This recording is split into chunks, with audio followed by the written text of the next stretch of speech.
वृंदावन संचारी कौस्तुभ मणिहारी तू आज, तुझे शिष्यवर वाचविले तू अशी राखली लाज, कसे सख्या मी तुला दाखवू विकल मनाचे घाव, धाव सख्या रे कृष्णा माझ्या, धाव सख्या तू धाव. श्रीकृष्णाला त्रिवार वंदन. सगळ्या जाणकार भक्तांना, श्रोत्यांना अनघामुळेचा नमस्कार. करमणूक घटकाभराची आज गोपालकाला सगळ्यांनी एकत्र येऊन खाणं म्हणजे गोपालकाला विविध प्रकार टाकणं. आता तर आणखीन खूप प्रकार टाकतात. पहिले आपण कसं म्हणायचं, पोहे आहे, त्याच्यामध्ये लाह्या आहेत, डाळ आहे, साखर आहे, आलं आहे, कोथिंबीर आहे, लोणचं आहे, दही आहे, असं सगळं. मग आता मी पहिल्यांदाच तुम्हाला सांगते की साखर म्हणजे काय. साखर म्हणजे रामकृष्ण हरी इतकं गोड नाव म्हणजे साखर. घ्या नाव ते, त्यांनी शुगर नाही वाढत, असेल तर कमी होईल.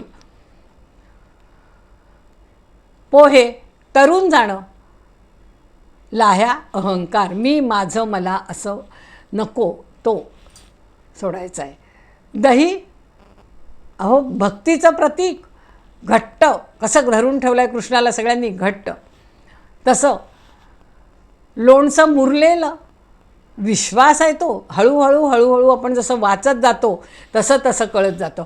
खरं म्हणजे कृष्णच हा शब्द न मला नेहमी असं वाटतं किती कठीण आहे हो लिहायला, करायला, सांगायला, म्हणायला. पण एकदा का तो कळला की त्याची गोडी वाढत जाते, हेही निश्चित आहे. कोथिंबीर आहे, आनंदाचं प्रतीक आहे कोथिंबीर. आपल्याला छान सगळीकडे, आता कसं सगळीकडे छान हिरवगार झालं आहे ना, आनंद वाटतो ना, तसं हिरवी कोथिंबीर पाहिली त्याच्यात की खूप छान वाटतं.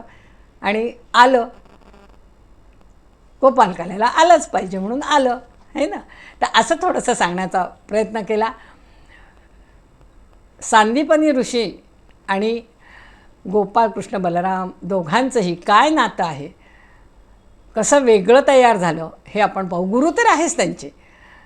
अवघ्या 7व्या वर्षी कृष्णाचं बालपण संपलेलं आहे आणि कंसाचा वध करायला निघून गेलेले आहेत. तिकडून आले, बाकीमध्ये भरपूर काही आहे सांगायसारखं, पण तिकडून आले. दोघंही सांदीपनी ऋषींच्या आश्रमात गेलेत शिकायला. 14 विद्या, 64 कला 64 दिवसात आत्मसात केलेले आहेत.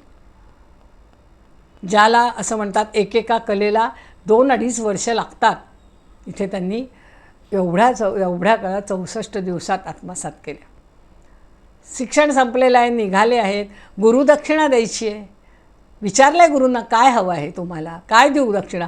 ते गुरु म्हणे काय देणार बाबा, तुझ्याच जवळ सगळं आहे, माझ्याही जवळ सगळं आहे, काही नको मला, तू माझ्याकडे आला हेच माझं भाग्य आहे, मी तुझा गुरु झालो म्हणून. पण तरी तो म्हणतो. आणि ते जेव्हा आश्रमात राहत असतात दोघं भाऊ, तेव्हा ते पाहतात की गुरु माता आणि गुरुदेव दोघंही कुठेतरी चिंतेत आहेत. म्हणजे असे खूप छान शिकवतात आहेत, छान सगळं पण असं त्यांना त्यांच्याकडे पाहून छान नाही वाटत आहे, आनंद नाही वाटत आहे खूप. मग ते विचारतात काय झालं आहे तुम्हाला. पण तरी ते सुरुवातीला सांगत नाही आणि मग नंतर सांगतात की ते प्रभास म्हणून एक तीर्थाचं ठिकाण आहे समुद्राच्या ठिकाणी. तिथे ही सगळी मुलं खेळायला जातात आणि तिथे शंकासूर नावाचा राक्षस आहे म्हणा, असुर आहे. तो खाली समुद्रात राहतो, मधून वरती येतो आणि जिथे ती मुलं दिसतात त्यांना घेऊन जातो आणि आपलं गुलाम बनवतो. माझाही मुलगा त्याच्यात गेला. ती माता एकदम म्हणते, गुरुमाता आणून देऊ शकाल तुम्ही माझा मुलगा. इतकं गहिवरून येतं कृष्णाला की नाही आता काही झालं तरी जायचंच आणि द्यायचाच गुरूंचा मुलगा परत आणून द्यायचा, तिथे आहे. आणि दोघंही भाऊ जातात आहेत आतमध्ये. त्यांच्या लीला आता खूप आहेत, आपण त्या एवढ्या थोडक्यात सांगूच शकत नाही. या आतमध्ये जातात, समुद्रात जातात, खूप आनंद येतो शंकासुराला. अरे वा, 2 आणखीन मिळाले मला गुलाम बनवायला. आणि तेही जातात आणि आपल्या सगळ्या विद्या शिकलेल्याचा उपयोग करून त्याला बंदिस्त केल्यासारखं त्याला करतात आणि त्याला म्हणतात की तू एक काम कर, सगळ्यांना सोडून दे तरच मी तुला सोडतो. बंदिस्त म्हणजे हातापायानी त्याला धरून ठेवून असं बंदिस्त केलेलं आहे. घट्ट पकड, तू सगळ्यांना आधी सोड तरच तुझा जीव वाचू शकेल. आणि तो वचन देतो शंकासूर की मी सगळ्यांना सोडतो आणि पुन्हा असं कधीही करणार नाही. आणि निघताना पुन्हा स्वतःजवळचा जो शंख असतो, शंखासूर शंख, तो त्याच्याजवळ नेहमी कुठेही जाऊ तो त्याला असं वाटतं, तो शंख म्हणजे त्याचा कदाचित त्याला असं वाटतं सुरक्षित, आपली श्रद्धा, आपल्याला वाचवणारा हा, तर तो शंख तो कृष्णाला देतो.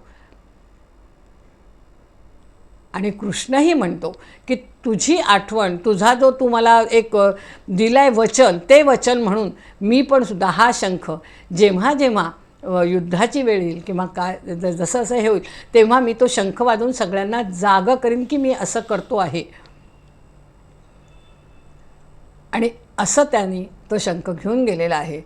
आणि त्याने बाहेर जाऊन सगळीच मुलं बाहेर आली, आनंदी आनंद सगळीकडे. आणि आपल्या गुरुचरणांपाशी त्या मुलाला, गुरुमाऊलीला स्वाधीन केलेला आहे. तोही आनंद खूप सुंदर सांगण्यासारखा आहे. खूप त्यांना आनंद होतो आहे. ते तर म्हणतात, संदीपनी ऋषी काय म्हणतात, अहो मी आत्तापर्यंत गुरु म्हणून शिष्यांचा गुरु नक्कीच झालो हो, पण आज मी भगवंताचा गुरु झालो आहे, भगवानाचा गुरु झालो आहे. हे माझं केवढं भाग्य आहे.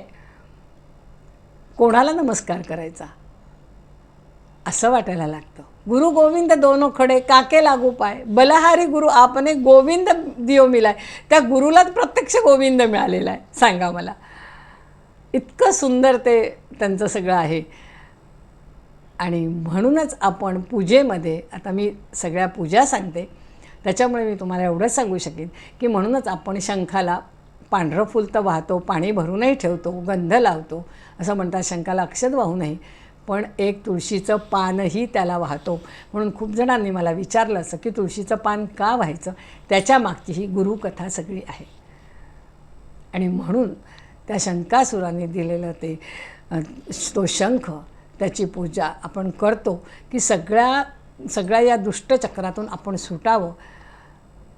आणि म्हणून पांचजन्य विद्महे पावमानाय धीमहि तन्नः शंख प्रचोदयात्. धन्यवाद. इथे मी माझ्या शब्दांना विराम देते. पुन्हा एखादा असाच विषय घेऊन तुमच्या भेटीला येते.